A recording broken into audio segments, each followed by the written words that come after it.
Sánchez ha hecho una barbaridad, ¿no? Al margen de lo que pensemos de la intervención en Irán.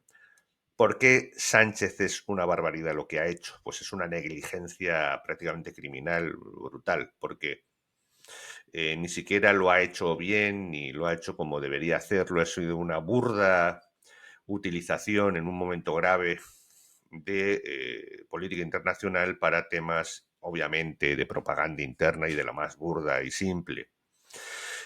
Precisamente con el ataque de Irán, bueno, es lo más inoportuno que podía hacer en un país que estaba en pleno genocidio de su propia población, un país que además podía haber tratado de, es decir, no se le pedía en ese instante, ni mucho menos, ni se había hablado de que España aportase ni un solo soldado, ni un solo avión, ni una sola fragata. Ahora hay que mandar una fragata, ya hay una fragata camino a Chipre, nuestra mejor fragata, con más tecnología, etcétera, apoyando el Charles de Gaulle para colmo.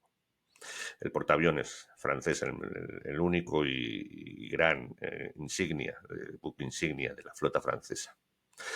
Y para encima, para proteger la costa israelita entre Israel y Chipre, por la absoluto nefasta intervención absurda, muy mediática, pero realmente de un perjuicio prácticamente, repito, criminal por parte de Sánchez.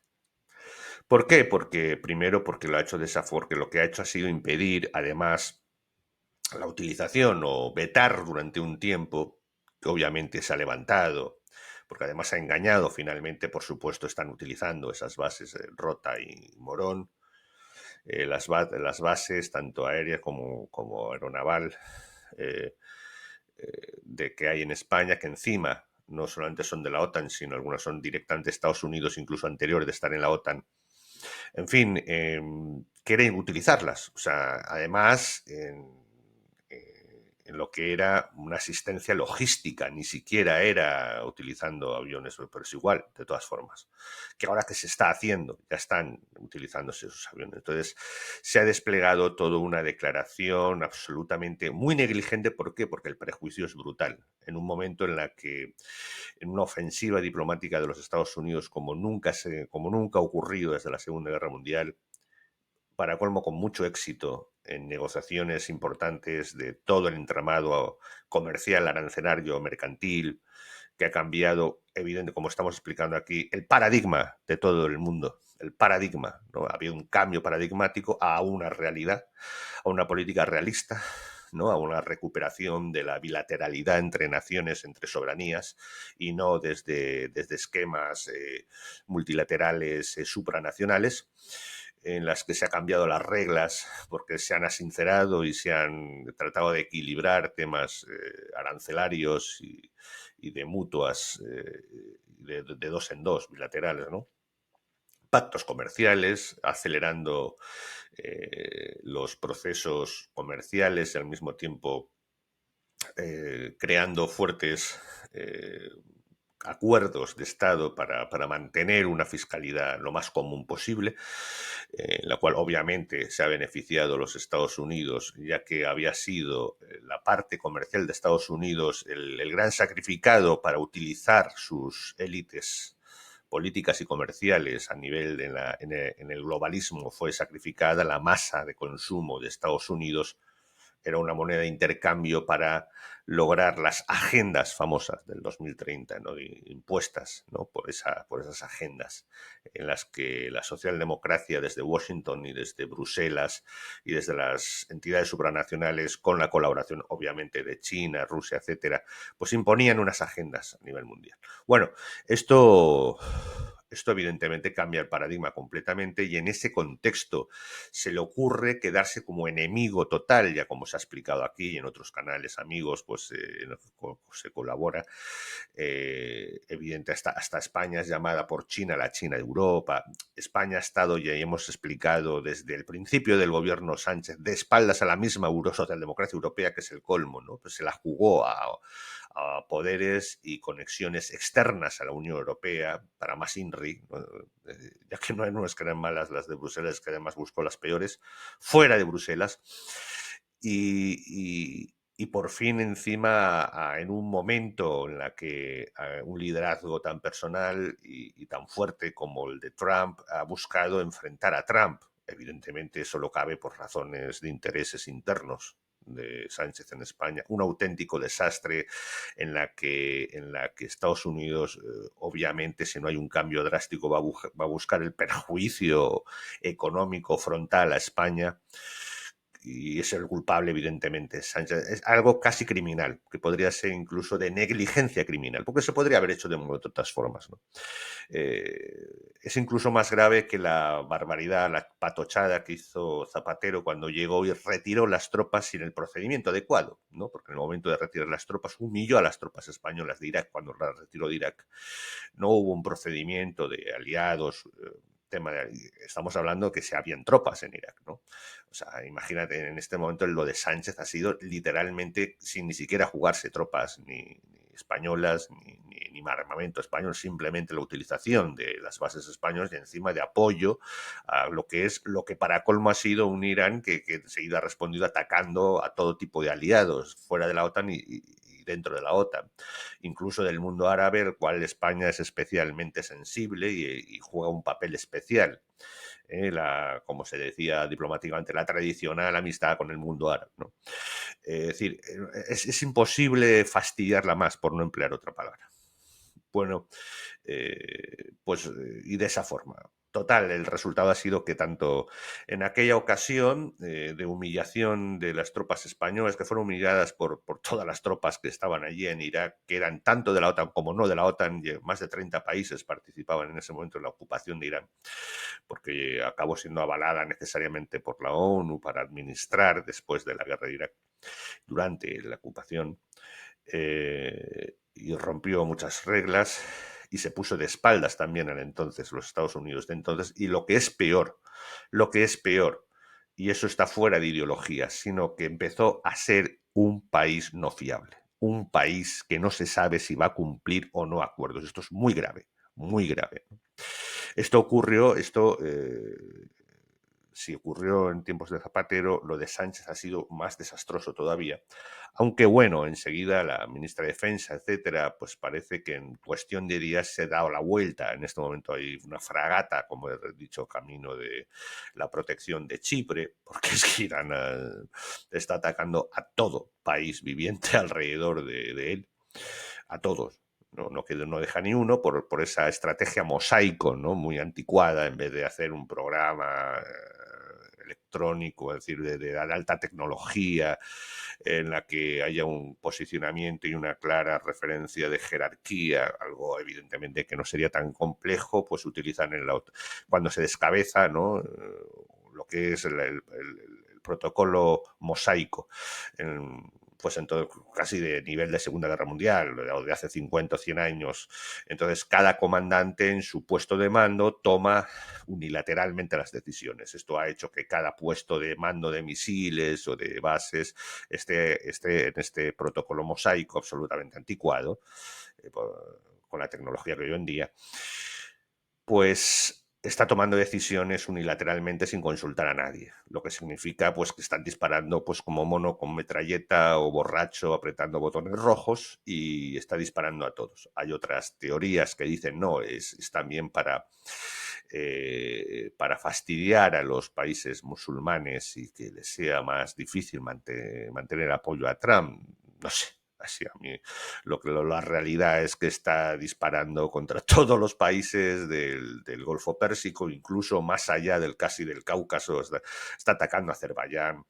Hay un misil que se fue para Turquía, dijo Irán que no, que era desviado, posiblemente sea uno de estos monos con metralleta.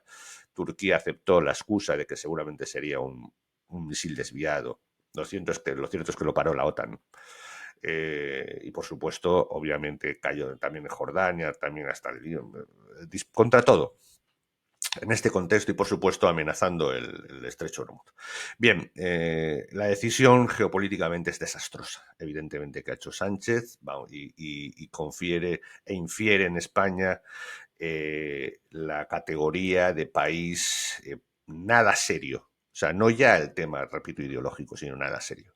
Quiero dar varios ejemplos, aunque se me ha ido un poco el tiempo, pero valen mucho la pena. Varios ejemplos históricos que a lo mejor incluso no conoceréis, que a veces las decisiones pueden ser muy trascendentes las que se toman.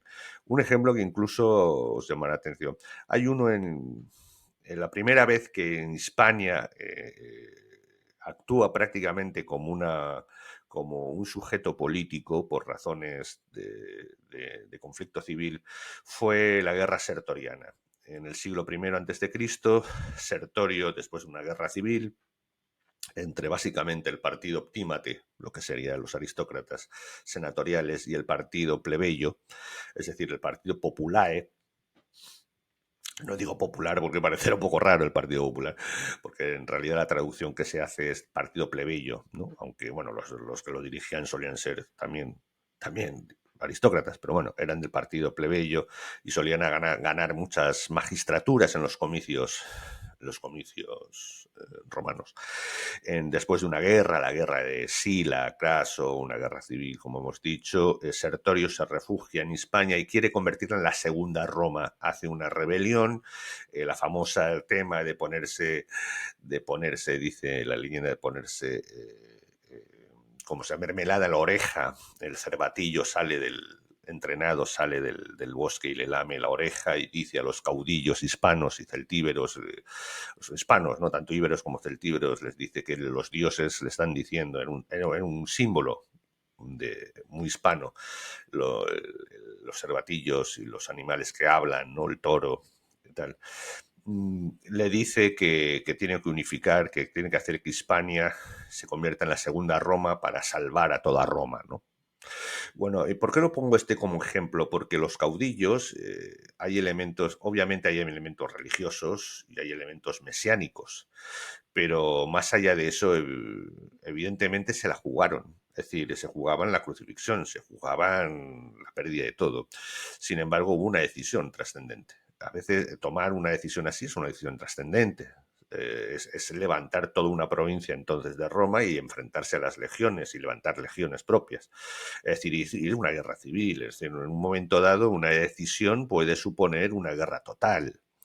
Bueno, y esa decisión en su momento fue tomada, se creyó, ¿no? En este caso habría algún elemento común de Sánchez a otro nivel, ¿no? Que sería tanto el mesianismo como el sectarismo, ¿no? De alguna forma, tanto los elementos mitológicos en el caso de los caudillos hispanos como el del mesianismo que logró manipular Sertorio llevó al desastre, lógicamente, Hispania. Que respondió Roma, o la Roma original, la primera Roma respondió a la segunda Roma, Hispania, levantada e independiente durante casi una década, pues la respondió con Pompeyo, que por cierto fue derrotado varias veces por Sertorio. Finalmente, como Viriato es asesinado, técnica habitual romana, cuando un enemigo muy peligroso y tal, y fue un desastre para Hispania, que fue con grandes pérdidas y aniquilaciones de pueblos. Una decisión, es decir, una catástrofe, por seguir un criterio mesiánico muy coyuntural que nadie había pedido ni nadie se esperaba. De pronto aparece un señor y dice, somos la segunda Roma, eso está muy podrido allá y vamos a levantarnos un país independiente y encima conquistar toda Roma para demostrarlo. Es decir, Sánchez trata de emplear ese elemento, otra vez engañar a los hispanos del 21, no con un cervatillo lamiéndole la oreja, con miel, aunque me parece que lo de lamer y miel, con lo que hacía en los saunas de su suegro, no me extrañaría tampoco.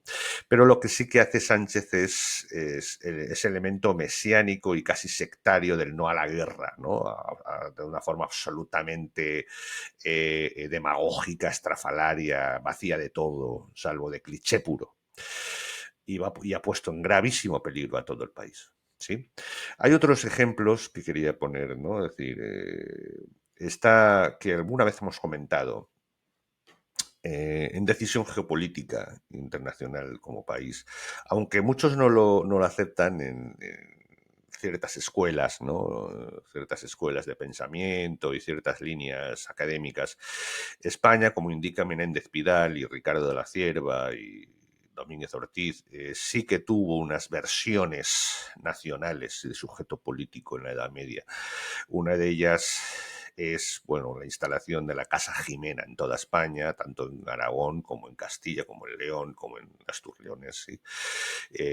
Gracias a que unifica todos los territorios hispanos y se proclama Rex o Imperator Hispaniae Sancho III. No, Sancho III el Mayor, sí, de Navarra. Y esto introduce la dinastía Jimena, se proclama Imperator. Démonos cuenta que ya desde antes incluso se conservaba ese título imperial previo al Sacro Imperio, es decir, un título imperial directo de la Roma original. Esto es importante saberlo porque aquí entra esa decisión que va a empezar a cambiar en España, lo hemos comentado alguna otra vez, cuando Alfonso X el Sabio, ya con la dinastía Borgoña, porque tiene que ver con la bandera de Borgoña, evidentemente, y con el color Borgoña en la bandera de Castilla, pues hará algo que considero bastante catastrófico a muy largo plazo.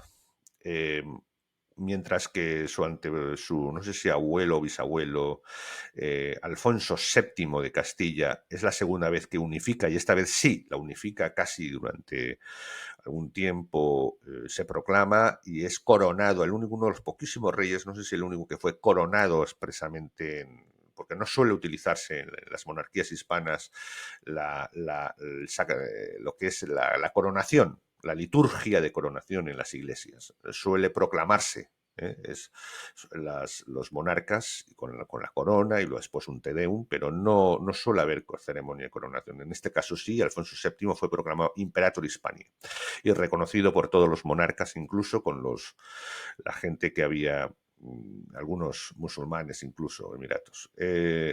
¿Por qué lo digo esto? Porque hay un momento en el que Alfonso X el Sabio abandona la idea imperial hispana y empieza ese cosmopaletismo europeo de querer, a través de sus parientes borgoñones, tratar de ir al título, pretender el título de Sacro Emperador del Sacro Imperio Romano Germánico. Este cambio de actitud, este comienzo del cosmopaletismo proeuropeo va a ser un comienzo, va a ser una decisión que podemos tratar mucho porque a largo plazo va a ser una decisión muy catastrófica, creo que muy catastrófica para España. Una de las razones, se tenía que haber conservado esa aspiración, o mejor dicho, ese título histórico del imperio, es decir, de que Hispania era un imperio. Era un imperio, era la segunda Roma, era reconocida por la Roma original, porque se constituyó por los godos, por una cesión de la misma Roma, de la Roma antes de su caída. Y por lo tanto, siglos antes del nacimiento del Sacro Imperio Romano Germánico, que trata de reinstalar, al menos institucionalmente, en el mundo cristiano la Roma. Es decir, y por respetar a eso, ese europeísmo sumiso, a partir de Alfonso X el Sabio, los monarcas hispanos españoles van a ir renunciando a eso, aunque siempre teniendo en la recámara. La reina Isabel la Católica la tenía en la recámara, la solemnidad para asustar, pero con la unión y el acercamiento a la Casa de Habsburgo, digamos, se la guardaron de nuevo. No debieron hacerlo posiblemente, ¿no? Es decir, eso es una decisión que habría que estudiar y estudiaremos más detenidamente a nivel geopolítico. Nunca debió renunciar a ese título histórico de heredero directo de la Roma original e imperio por su propio derecho, España, por querer acercarse a los reinos cristianos y querer europeizarse, entre comillas, asumiendo y aceptando el liderazgo del título del Sacro Imperio Romano, primero franco y después germánico, ¿no? El Sacro Imperio Romano nuevo. Bien, después tenemos algo más cercano, y quiero dar dos ejemplos algo más cercano. en comparación con las barbaridades demagógicas y absolutamente egoístas y sectarias y de intereses propios domésticos de Sánchez y de Zapatero, por ejemplo, la neutralidad, hay que decir, durante la Segunda Guerra Mundial fue una auténtica obra maestra. Fue una auténtica obra maestra. Es decir, primero de todo, obviamente tenía la excusa, se declaró una neutralidad estricta, oficialmente, decreto de neutralidad estricta que Franco hizo octubre obviamente, del 39, cuando el eje tiene una victoria aplastante a partir de mayo del 40. El gobierno de Franco, aquí hay detractores que dicen que en realidad fue una casualidad. Bueno, los éxitos de Franco suelen ser casualidades para los detractores del franquismo.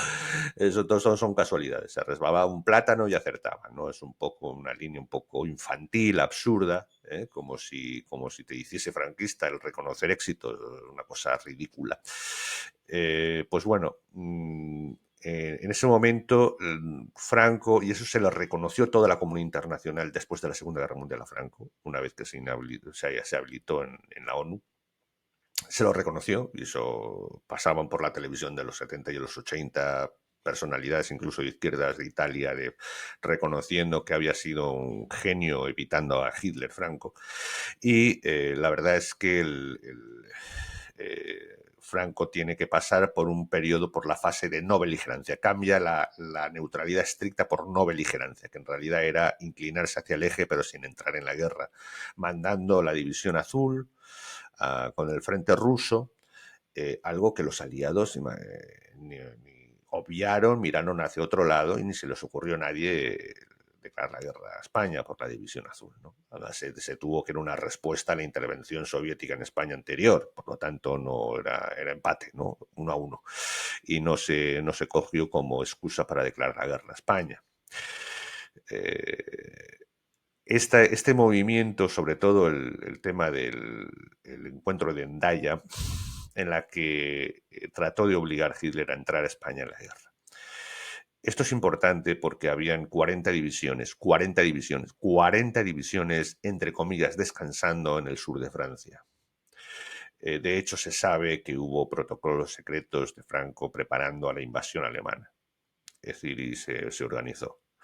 En este momento es increíble, ¿no? Como el absurdo, los espías aliados jugaban a tratar de proteger la vida de Franco, siendo oficialmente enemigos, mientras que los espías alemanes, supuestos aliados del franquismo, del régimen, resulta que actuaban para tratar de matar a Franco de alguna forma.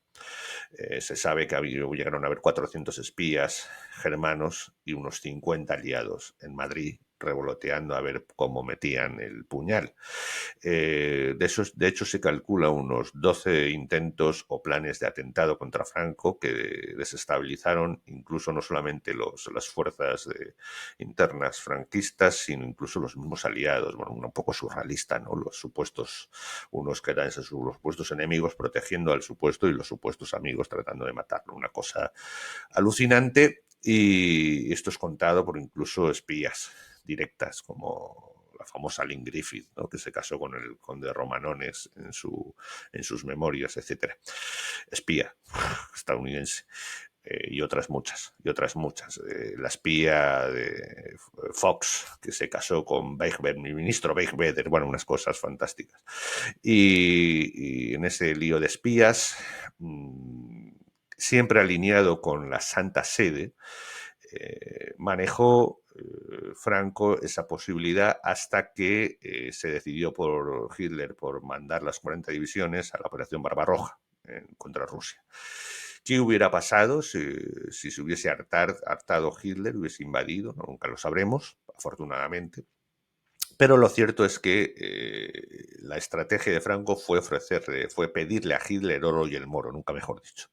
Todo el imperio africano francés, al menos de Marruecos, un montón de islas, la supremacía no sé dónde, en fin, le pidió de todo. le pidió de todo y obviamente, por supuesto, Gibraltar, aunque Gibraltar la quería ocupar Hitler militarmente. Y finalmente, eso es lo que dicen los detractores, que se lo pidió porque lo quería de verdad, ¿no? Y en eso Serraron Suñer, que era un pronazi, pues dice, sí, sí, Franco lo quería. No, no es cierto. Es obvio que era una jugada maestra para pedir algo que no podía ofrecer Hitler. No podía ofrecer porque tampoco se podía poner en contra a Petain y a la llamada Francia libre o Francia no ocupada, aunque satélite del nazismo, claro. En ese aspecto, finalmente pasa, como he dicho, esas divisiones al frente ruso y finalmente cuando se empiezan a torcer las cosas, en octubre del 43, Franco cambia otra vez en no beligerancia a neutralidad estricta y retira sus tropas y se prepara para los aliados. Todo esto, evidentemente, fue una solución muy, muy, la verdad es que muy brillante, o que le salió bien, o que le salió bien. Luego sí hubo un bloqueo después de la Segunda Guerra Mundial y después brillantemente cuando estalló la Guerra Fría, con Eisenhower, que visitó España, se logró romper eso y España ingresó y fue fundadora de la OCDE, ingresó en la ONU y tuvo su mayor éxito diplomático en los años 60, cuando la ONU declaró Gibraltar colonia y que además debía devolverla, y declaró que Ceuta y Melilla eran territorios integrales de España, igual que las Canarias, ¿no? Fue un éxito completo de la diplomacia. O sea, vemos decisiones que va tomando el franquismo en una dictadura que fueron inteligentísimas, acercándose a Estados Unidos en las condiciones que quería. Y finalmente, una lástima, ya 27 minutos, bueno, vamos a ver, Calvo Sotelo. Calvo Sotelo tocó madera porque se dice que es el mayor gafe que ha habido, toquen madera cuando digan su nombre. Pero el presidente Calvo Sotelo, la realidad es que hizo una jugada maestra, hay que decirla, no sé que esto va a molestar a algunos hispanos, sobre todo argentinos, pero porque fue un poco, porque aprovechó un hecho, la guerra de las Malvinas, pero la verdad es que hizo un movimiento maestro. La negociación con la Comunidad Económica Europea era compleja, le exigían que España entrase en el esquema de defensa de la OTAN. Pero claro, habían unas exigencias, lógicamente, y que todo el mundo quería meter la cuchara. Querían que España firmase la moratoria nuclear, por lo tanto, renunciara al armamento, obviamente al estudio nuclear y, por supuesto, a la energía nuclear doméstica. Otra de las condiciones era entonces el reconocimiento de Israel y otra de las condiciones era levantar, por supuesto, que le estaba costando un pico a Gran Bretaña levantar el bloqueo a Gibraltar, que estaba arruinando a Gran Bretaña. Levantar el bloqueo de Gibraltar y permitir el comercio y el desarrollo, bueno, por esa parte entre África y Europa a través de Gibraltar, etcétera. No digamos el tema financiero. Estaba bloqueada Gibraltar, cerrada por España. En una jugada maestra, Calvo Sotelo, aprovechando, desgraciadamente para los argentinos, aprovechando el apoyo total de la población que se manifestaba española, obviamente a favor de Argentina, con masas de población queriendo apuntarse y levantar levas para ir a luchar. Calvo Sotelo lo ofrece como moneda de cambio y tiene éxito. Y Reagan dice que lo que quiera y firma el ingreso de España en la OTAN, que era preeminente y era imperativo para poder negociar la entrada en la Comunidad Económica Europea, firma la entrada sin tener que reconocer a Israel, sin tener que renunciar, todo lo contrario, siguió desarrollando y ampliando las centrales nucleares y sin abrir y mantener el bloqueo de Gibraltar. Una auténtica obra maestra de Calvo Sotelo. Es decir, este es el ejemplo de cómo podemos ver una coyuntura aprovechada por Calvo Sotelo para hacer un auténtico hachazo, es decir, de la política exterior española, brillantísimo. No renunció a nada, no tuvo que reconocer nada, cosa que le podía perjudicar en toda su estrategia con los países árabes, no abrió nada de Gibraltar y mantuvo la energía nuclear. Sí, por supuesto, 1 año y medio, 2 años después, Felipe González hacía todo lo contrario, y asumía todo, se comía todo, para, en fin, las 3 cosas. Se cargaba la energía nuclear en España, abría la verja y, por tanto, comenzaba todo el tema financiero y comercial con Gibraltar o a través de Gibraltar y, por supuesto, se abrían las negociaciones de reconocimiento del Estado de Israel. Bien, con estos ejemplos me he ido un poco de tiempo, pero valía la pena. Espero que lo hayas puesto a 1 por 2, porque seguro que se entiende. Y un gran abrazo. Hasta la próxima.